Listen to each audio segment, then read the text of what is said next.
You're watching NBC4, live from the area's leading news station. This is News 4 Midday. Dementia is a huge threat to the quality of life for people over 60. It affects 1 in 8 people over the age of 65, and by the age of 85, it affects half the population.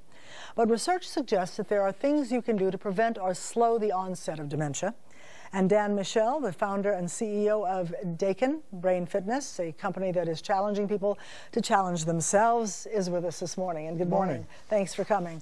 Well, having a brain fitness game, a set of games, seems to suggest that this is a use it or lose it proposition with dementia. But isn't it not a disease? It is a disease. It is a progressive disease. Alzheimer's, which is the disease that causes dementia, is all too common. You mentioned heart attacks every minute. Another American gets Alzheimer's disease every 70 seconds. But while it's all too common, research over the last 20 years shows that if people perform rigorous cognitive exercise regularly over long periods of time, they can reduce their risk of dementia by as much as 60%. So it is use it or lose it, and this is a way for people to, this software is a way for people to get that kind of broad-based, rigorous cognitive stimulation that hopefully can really change their odds.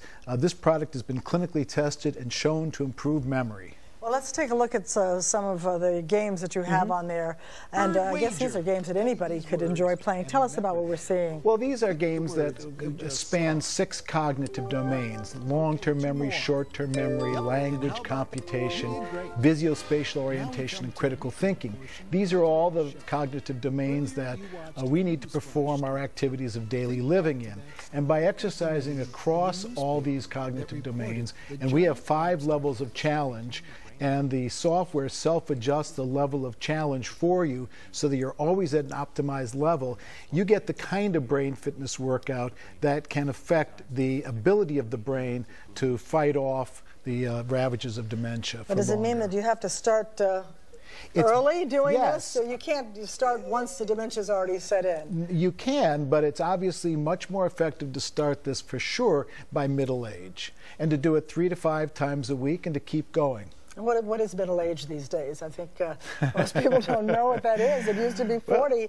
Now it may be 60. I'm not sure. What's middle age? Yeah, I would think that people age 50 plus would definitely want to be considering this. And they can learn more about our product at our website, which is www.dakim.com. Now, there are lots of questions about this whole thing of dementia and Alzheimer's. So you see the brain as like a muscle that you've got to keep using. Very much. But what about the some of the other ideas that Alzheimer's is caused by maybe a protein that gets in the brain? It is. It probably is. But what the scientists have learned is that we can create new neurons and synapses all of our lives. And if we create more neurons and synapses than we're losing to either brain aging, normal brain aging, or to a neurodegenerative disease like Alzheimer's, then we can keep our brain sharp. And there's quite a bit of research to show that that's exactly what happens. Well, we certainly appreciate you coming in to tell us about it. Dan Michel with Dakin. Dakin, yes. Very nice to have you with us today. Thank you, Barbara. Thank you for coming.